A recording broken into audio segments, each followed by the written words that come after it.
From the heart of the Tudor dynasty, a tale unfolds. This is the story of King Henry VIII, a ruler who cast a long shadow over England, his name whispered both in fear and admiration for centuries to come. In this treacherous landscape, no one, not even the king's closest advisors, were truly safe. The corridors of power were fraught with danger, and loyalty was a double-edged sword. Trust was a rare commodity, and betrayal lurked in every shadow. Thomas More, a man of deep faith and intellect, had served as Henry's trusted Lord Chancellor. His wisdom and moral integrity were well known, and he was respected by many. More's commitment to his principles was unwavering, even in the face of immense pressure. Henry's desire to annul his marriage to Catherine of Aragon set in motion a chain of events that would forever alter English history. The king's quest for a male heir and his infatuation with Anne Boleyn led him to break away from the Catholic Church, creating a seismic shift in the religious and political landscape of the nation. When More refused to endorse the king's claim as the supreme head of the newly formed Church of England, he sealed his fate. His steadfastness was seen as an act of treason, and his moral stance put him at odds with the king's ambitions. More's refusal was not just a political statement, but a profound act of conscience.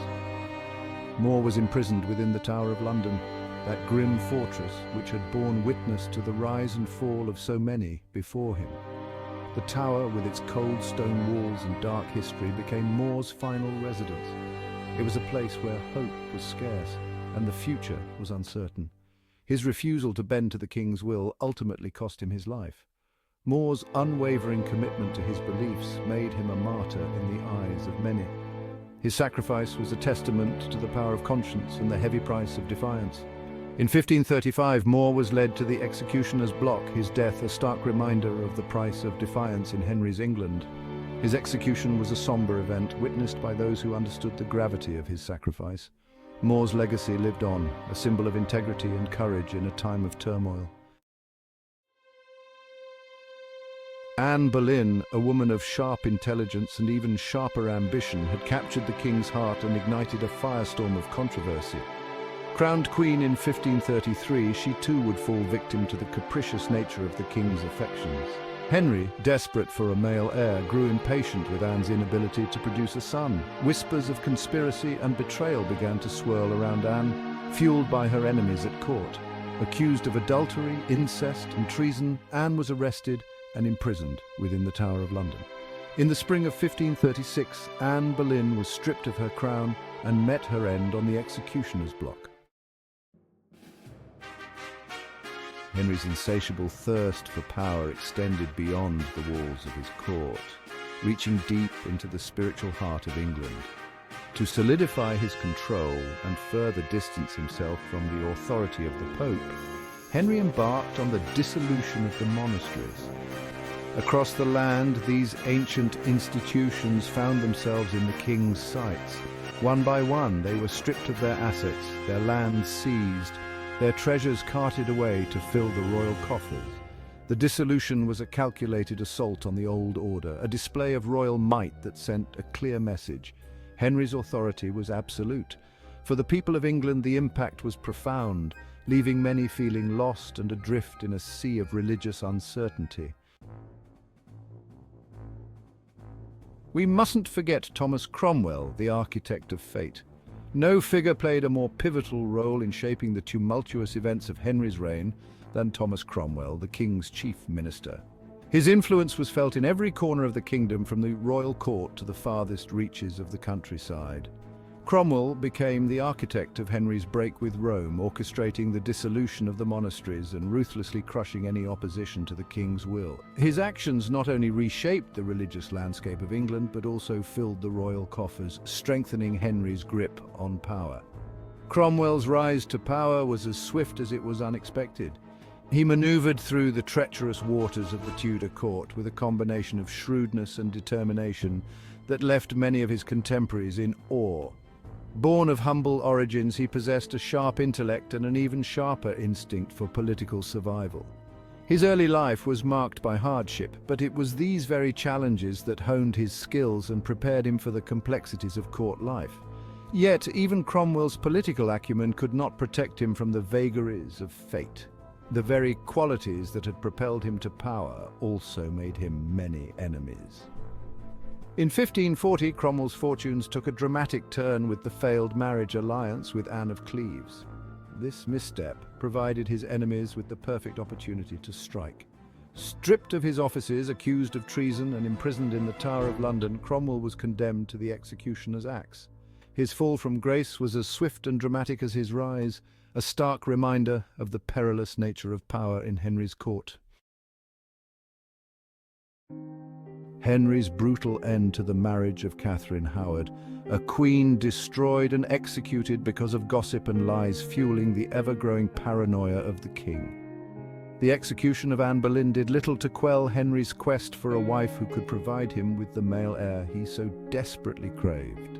His relentless pursuit for a suitable queen continued unabated, driven by his desire to secure the Tudor dynasty. In 1540, he married Katherine Howard, a young woman of noble lineage.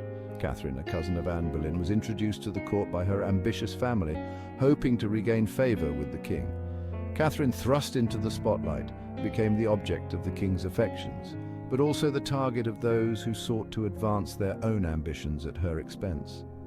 Her youth and beauty captivated Henry, but her position made her vulnerable to the machinations of the court. Henry, initially besotted with his young bride, showered her with gifts and affection.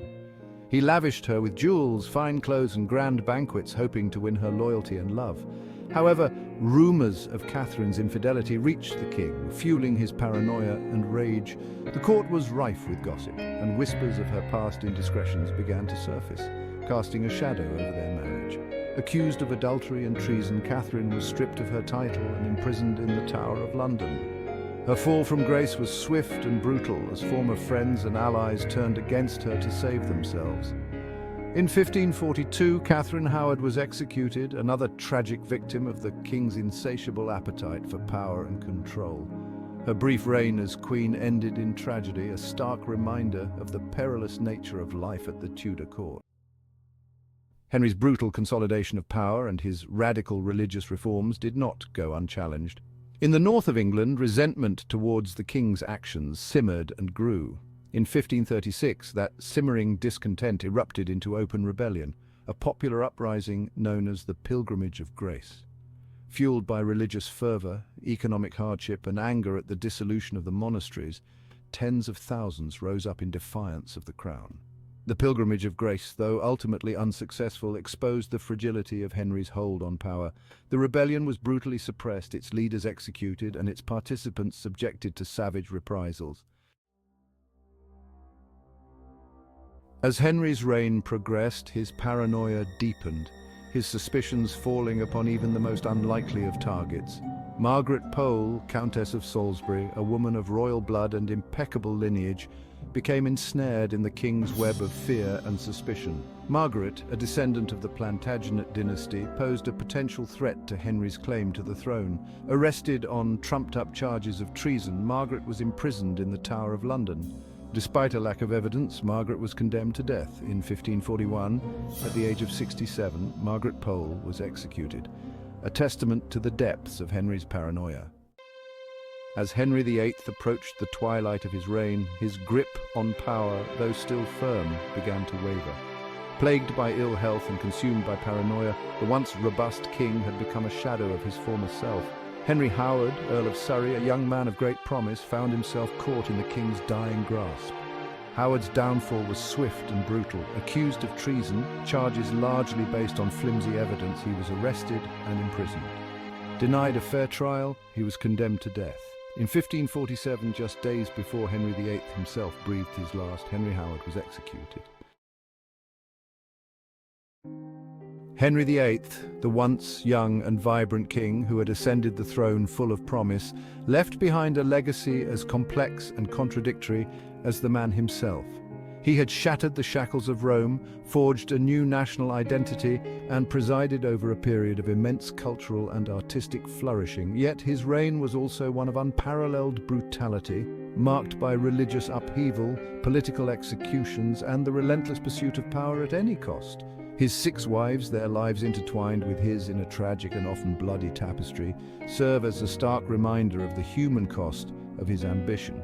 Henry VIII's reign, a tumultuous period of both great achievement and great darkness, serves as a cautionary tale, a reminder that power, unchecked, can corrupt even the most noble of hearts.